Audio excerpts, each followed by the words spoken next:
If you haven't visited our food forest in a while, it's doing amazingly well. Things have certainly grown in the past 12 years, and every year we seem to harvest more and have more variety of produce. And we're now picking things like haskap, apples, pears, plums and cherries, and even hazelnuts as of last year. One of Catherine Sensei's initiatives here at Clear Sky is to grow more of our own food in the coming years, and I'm quite excited about that. It makes sense to me to have more food security and a greater variety of food at our dinners.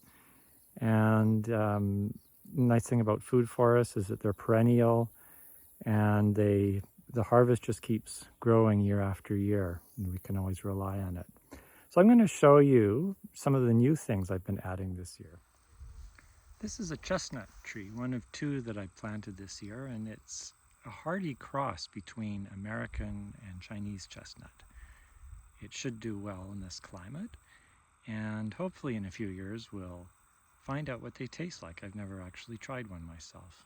It would be a welcome addition to the hazelnuts that we already have.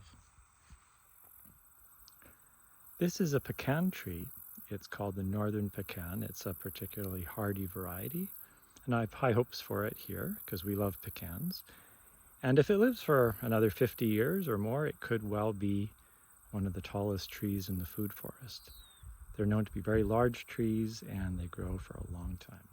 This little tree is called a yellowhorn, and you may not have heard of it, but it comes from China, and it's said to have a great potential for being a source of food.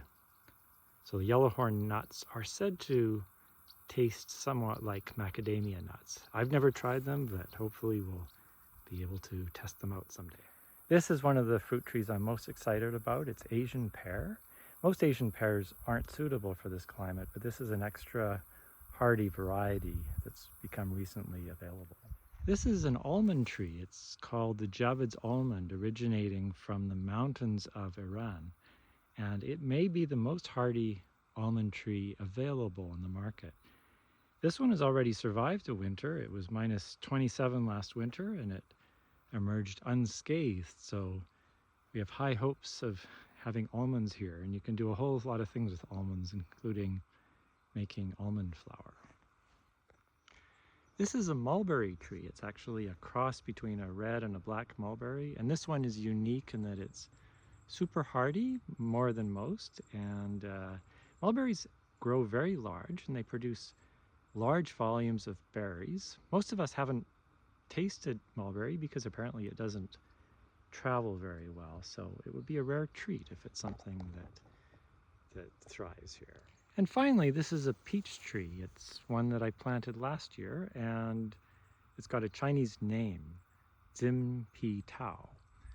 And it comes from northern China. These peach trees are actually remarkably hardy. They're known to survive temperatures down to minus 40. They may not produce the kind of fruit, the large fruit that we're used to, and peaches that are imported from other parts of BC, but just the thought of having peaches here is quite exciting.